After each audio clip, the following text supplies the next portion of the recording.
Hello and welcome to MalMakes. Today we're doing a painting based on EarthBound. This is the full version. If you're interested in the time-lapse, you can click on the card here. Otherwise, let's get started. As you can see, I've toned this canvas blue already. I liked doing it so much last month, the Animal Crossing still life video, that I decided to do it again, but this painting's going to be a lot cooler, which is why I used ultramarine blue compared to the burnt sienna of the last piece. If you're wondering how to do that or why someone would tone a canvas, just watch the Animal Crossing still life full version and I talk about how to do that and why someone would in the very beginning of the video. When I'm out and I don't have a sketchbook, sometimes I come up with ideas for paintings and I don't have any way to draw it and kind of save that idea. So what I do is I email myself the idea I have and later I still have that and I can go back and work on it and decide what I want to do with that idea. So back in November, I was out getting groceries or something and I emailed myself on it at night with the meteorite glowing. So I looked at the game and I looked at different things like the smash stage and thought about how I could kind of show that bringing in the element of, nighttime with the glowing, and I decided to kind of go a bit more towards the game where I have Liar Exaggerate's house and the hilltop where the meteorite is. And because there's aliens in EarthBound, I decided to do a galaxy background like I've done in the past. And I did kind of sketch it going this way with the galaxy and the like the Milky Way, but I decided that I didn't really want it to lead to the meteorite. I thought that was kind of strange looking because it's not right here on the edge of the cliff. So I'm going to kind of have it come this way across the sky. And I'm going to have the meteorite glowing, so the grass around it is going to be a bit more lit up, and like the same with the edge of the bush and the tree here by Liar's house. So it kind of has that glow on the ground in the area around it. So I've toned the canvas blue to kind of give myself a base, and I'm going to start by doing this galaxy background. I'm going to kind of start with the center of the galaxy here as it comes across the canvas, and then work my way out to darker blues and black until I have all of that in. I'm starting with a damp sea sponge, so it's gotten wet and I've squeezed all the water out of it. And I'm wearing gloves just because of some of the pigments in the paint are toxic and I really don't want them on my skin. Normally I'm using a paintbrush or something, but using the sea sponge and tapping, it's going to get all over my hands. So I am wearing gloves for this. And like I said, I'm starting with some of my lighter colors just to kind of fill in that area. And I'm not starting all the way pure titanium white just because I will build this area back in lighter later.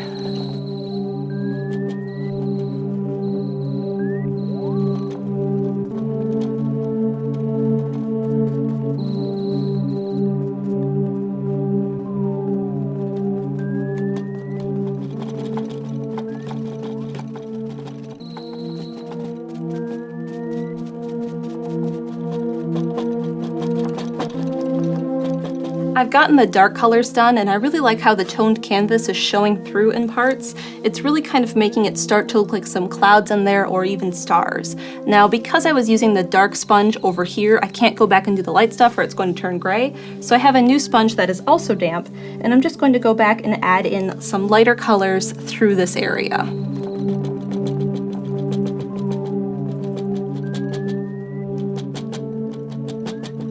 There's a few different types of sea sponges you can get. This one that has these really big holes in it and these like little wispy parts. There's some that are a bit more compact with smaller holes, and then there's your standard sponge you would use for the dishes. Now I really like these when I'm doing this because it's a bit more random. I find that the tighter close ones kind of just don't look as natural to me. So I switched from doing that with the lighter colors and I'm going to move to this sponge for those so it's a bit more random and a bit more spontaneous with the colors and where they're going.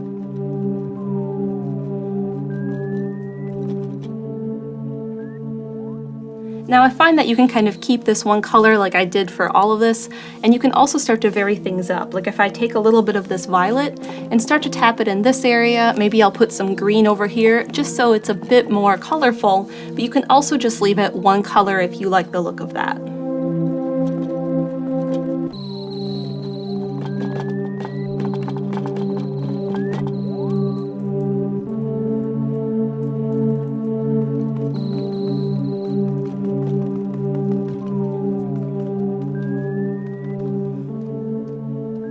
I found that it's very easy to overwork this and make it too muddied. Now, I had gotten it to the point where I thought it was almost done, and that's where you should stop. But I thought that my dark areas were just a little bit too dark because everything is going to be very, very dark in this painting. So I just lightened them up a little bit with some of the ultramarine blue and titanium white, so you can kind of see where the edges will be against the sky later. I don't want it to be so dark here that the dark stuff in the foreground kind of melts together and you don't see that definition between the two. So I just lightened it up with a little bit of that ultramarine blue titanium white, and now I'm going to leave it. I feel like I could keep working on this, but I need to stop, let it dry, and then add the stars because it's going to make it look a million times better. I've given this maybe 5 hours to dry, and that way as I'm doing the stars they're not going to mix in with anything that might potentially still be wet. And the best way to add these stars is to use a liquid white like this high flow titanium white, which is pretty opaque, and a toothbrush. The way I do this is I take the paintbrush and I just kind of tap the very tips of the bristles into the white paint. I don't want to soak the entire brush, just the very edges. And then I'm going to pull back the bristles with my other hand and then just release the bristles onto the canvas this way, pointing at the canvas, of course. Now I'm going to try and concentrate them here in the light areas, but still put a few out in the darker areas.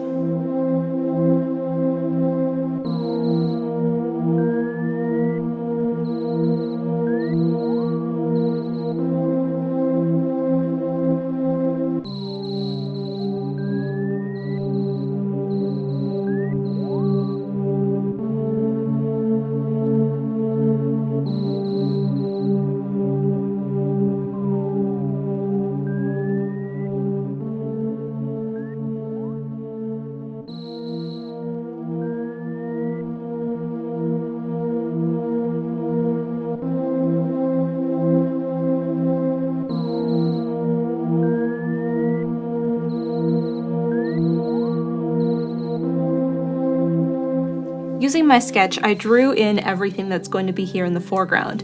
Now, theoretically, I could block this all in solid carbon black and then start to add the color of where the light is hitting everything as I'm working. But if I do that, I'll start to lose some of my lines here, and this house was kind of a pain to draw, so I'm going to block this in sections. I'm going to block in all the stone, and then paint the stone and complete it. Then I'll block in all the grass and do the same thing, and then the house, and then the tree, and then the meteorite. So I'm going to kind of work in sections that way, just to keep this going, and that way I won't lose any of my lines here.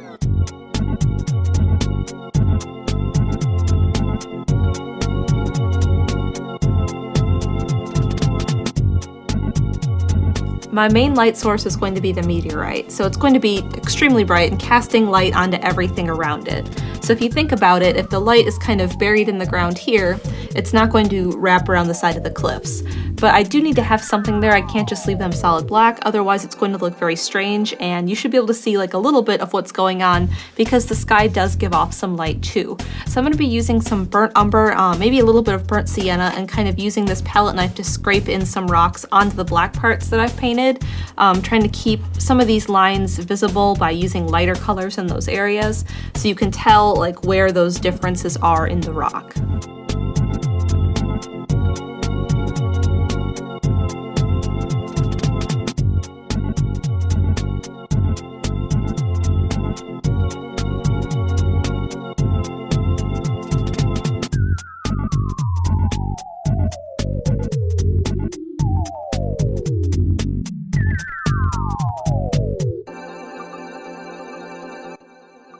So of course things are going to be lighter closer to the meteorite, so I've drawn in some ellipses around it just to kind of give myself an idea of where it's going to be brightest, then start to fade, and then start to fade, and then kind of be in the dark of the rest of the painting. So even though some things are completely in the dark down here, I still want to show them, otherwise it's just going to be solid black like I was saying with the cliff face.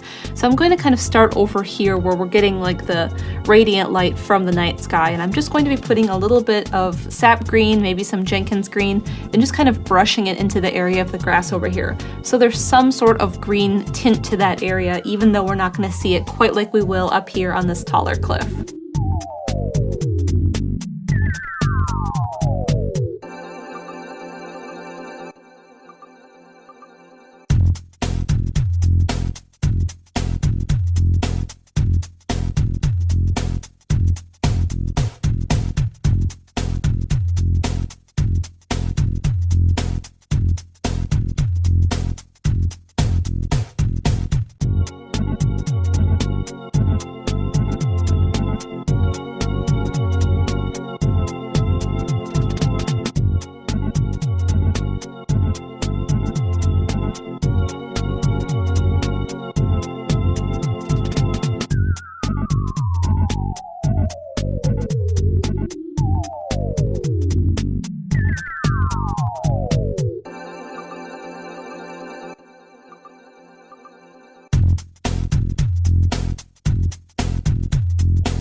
the light from the meteorite on the grass looks really good. I've been using some glazing liquid and some yellow greens to kind of just paint this area brighter and brighter. And every time I do another one that's brighter, I kind of work a little smaller and then a little smaller until it's brightest right here around the meteorite. Now, using all those layers of glazing liquid, I find that sometimes when they're still wet, and some of them that are behind the other layers, it kind of picks up a little bit and leaves a darker mark. You can see right here behind my pinky, and then there's a little bit right here. So I found that when that happens, I need to let it dry completely. Leave it alone, give it overnight, and then you can do more layers on top to kind of hide those spaces. So that's what I'm going to do. It's still sticky, so I'm going to leave that alone. As for the house, I painted this side and I really liked it. It needs some shadows yet because the tree is going to block some of this light. The cliff is going to block a little bit of light. So I'm going to use like some shading gray or maybe some browns to kind of bring those shadows in this area. I don't want to do that yet because I want to make sure that I have the face of the house. The face of the house isn't getting hit by the light from the meteorite because it's turned so much, they're kind of in line with each other. And I had tried to paint it dark on purpose, so it was like this side but darker, and it didn't look good. I didn't like how it looked. My colors were getting muddied, so I repainted it black, and I'm going to try to match this side all the way bright and then just kind of do it in shadow like I am over here, but just more of it so it's more in shadow than like the bright parts here. I've blocked in the 3 bushes and I gave them little tiny tree trunks like in the game. And then once that's dry too, I can start to bring in some of these greens, just tapping in leaves here on the face of them. And then as they kind of get into the part where they're getting hit by the light from the meteorite, I'm going to start to tap in some of those yellows to give it more of a glow in that space. And I'm going to do the tree the same way, but I can't do the tree until the house is done.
Filling in the house has been going well. I did the awning with kind of some red brown and then like a light gray for the white part.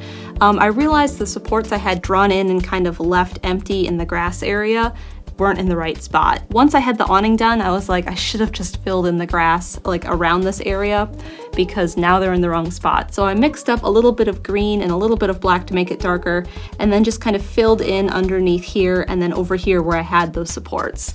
Once it all dries, I'm gonna redraw them in the correct spot and then paint them. The house is mostly done except the roof and then the part with the weather vane up here. Of course, it still needs some shading because it shouldn't be this bright when everything else is dark. I've been adding more and more layers here around the meteorite, but I think it's gotten too yellow. So I think I might mix up kind of a green layer and then paint over this just to make it a little bit more green. And then if I need to, I can work back in some yellows.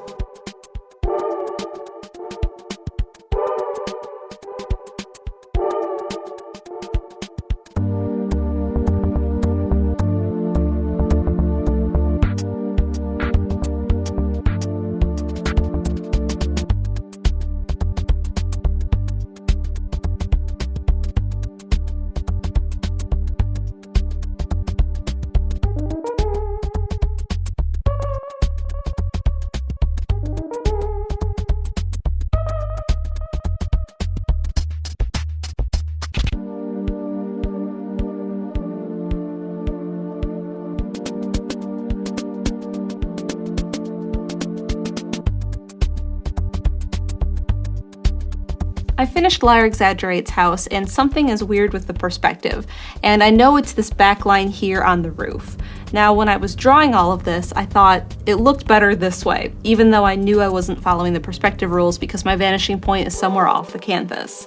So I went with this because I thought, well, the tree's going to be there and cover it up if it's wrong, but it looks right, so I'm going to leave it because it looked wrong when I was following the rules. So I did it this way, and then now that it's done, I'm like, that's not right. I should have followed the perspective rules on how to do that. But like I said, it doesn't matter because the tree is going to be here. So I need to kind of put this in shadow because I wanted to make sure that the sides matched, but I found that when I wasn't painting this to match like in daylight, it didn't look right when I was trying to put it in shadow to paint to begin with. So I painted it all like it was in daylight, and the meteorite is going to kind of cast light this way. It's going to hit the tree here, and then just get kind of the edge of the house here. The whole front side is going to be in shadow, so I had to figure out exactly how I'm doing that. Now, normally I would use shading gray, and I probably will be using this like on the grass under these bushes to give them their shadow on the ground, and then maybe a little bit along the edge of the house here, and then where the awning gives a shadow onto the grass. So I'm going to be using shading gray for that. But on top of the yellow, it kind of looks green, so I'm going to be mixing some red iron oxide into it for when I shade the front of the house.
It's taken a lot of layers to get the face of the house dark enough that it looks like it's in shadow or in night compared to the part that's lit up. Now, if you remember, the front of the house was this bright before, and it's taken, who knows, 6 layers, 7 layers of the glazing liquid to get it that dark. So now that it's a bit darker, I'm going to leave it alone for now. I've been working on the tree, so I was kind of going back and forth between the tree and then the house, just because that needed to dry in between layers. And I don't think the tree is done yet. It doesn't feel complete. But I'm going to kind of switch gears for a little bit, let this dry, and work on the meteorite. And I've painted it white again to kind of bring it back here onto the surface so I could see it. And I'm going to start by putting kind of a base layer down of some reds, oranges, and yellows.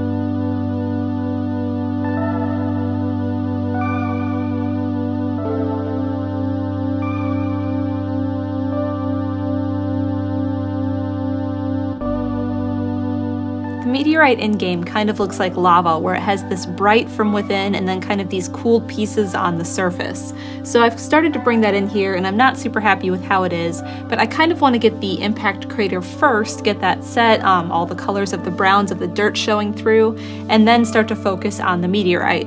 I'm thinking about kind of bringing some glow outside of it, so I kind of want to get all of this done first, and just in case I'm going to be painting over any of it. And I'm going to kind of blur the edge of it here. maybe kind of making it look like it's slightly on fire where there's pieces coming up, because it kind of looks like that on the sprite work. And then just kind of working on the surface of it so it doesn't look so strange. So I'm going to work on the meteorite impact crater by using some browns, maybe some burnt umber, burnt sienna, to kind of just bring in these little areas here by this ellipse. I've taken chalk and kind of brought in some grass clumps all over the place, just because the grass looks quite flat. Now in game on the sprite work, it's just kind of like a solid green, and then every so often there's like a few little pixels to show like grass. So that's kind of the idea here by bringing in these little clumps of grass all over. The ones that are like on this side of the meteorite are going to be dark, and then the ones on the back are going to be lit up just like these bushes are. And then the ones over here are probably just going to be kind of neutral where you can barely see them. I've brought a bunch in around the house just to kind of blur the edge of where the house is versus where the grass is, so it's like sitting there in place. Like I said, just to kind of give the idea of grass because it is so flat. I'll probably take some of these same colors and bring them down a little bit on the cliff just so there's not such a harsh line between these. That way it kind of looks like the grass is like folded over the side and it's part of the piece and not just like sitting there on top.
The clumpings of grass turned out like I had planned. I hadn't originally planned to kind of put shadows on the ground from them, but after I finished painting them, I was like, it needs something so it looks like it's sitting there. So basically I took some of the black and just kind of drew in some lines for each of those clumps, and then based on where it was in relationship to the meteorite, I gave it like lighter and lighter green glows just to show where it's being lit up. So like these ones back here all have some of these lighter greens on them, and then the ones here are a bit darker because the front of them would be lit and the back of them would be in shadow. And then after I kind of finished all of that, these down here are just kind of plain green with some black in them. I did shadows on the ground using some of that glazing liquid. So basically I put it at the base, and then wherever the light was hitting, I put it opposite. So the ones on the right here have the shadows to the right, the ones on the left have the shadows to the left, the ones in front here have the shadows like going back, just to kind of give that relationship up for everything so it kind of makes sense with where the light is coming from. But the last thing I really have to do is add a little bit of detail to the meteorite. Now I've redrawn in the black parts like the surface cooled areas, but they wouldn't be flat black like they are here. So they do need some sort of highlight on them. So I'm just going to take a little bit of lighter browns and kind of go on the edges of some of these plate pieces just to kind of give them some texture and detail.